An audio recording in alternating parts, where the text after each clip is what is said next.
in terms of the questions he raised. When the Chinese government says that only 4 people were killed, or 4 soldiers were killed and 5 have been honored, this blogger is actually raising questions about that. Qui Ziming, he's a Chinese blogger, he's a former journalist. He's been arrested for questioning the Galwan video propaganda.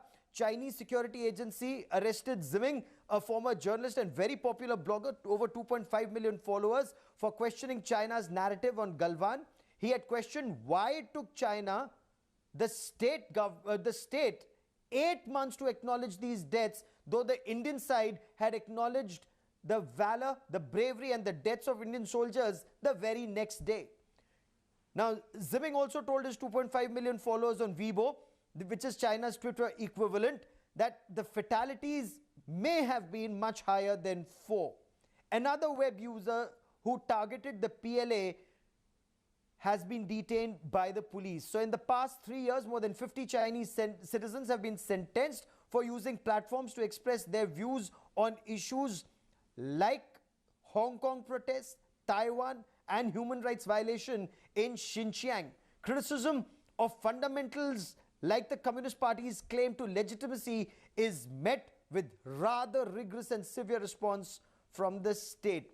Antara, if I may bring you in once again, can you give us details about this blogger who's been arrested? Are others also raising similar questions, or is the state coming down with an iron hand on such elements, ma'am? Yes, there has been some reports about people getting arrested for questioning the government casualty figures, and I think it's not very unusual. In China, it is, given their system, it is very difficult to directly question the government or the authority without inviting, trouble. So that is there. But other than that, particularly in the Galwan incident, this has always been a source of controversy in China. Why did it happen? How many people got killed, and how is it going to be resolved? All these things are, people are really curious about all these things, and there is much less information in the public domain. So Chinese strategists, Chinese people have always been arguing that there should be more information available on this issue.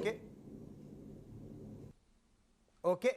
And especially in India, when there is so much information in public domain, the day after Galwan clashes, we were reporting from ground zero in Leh. I've been to Daulat Beg Oldie, reported from ground zero all along the DSDBO highway, including crossed Galwan days after the clash.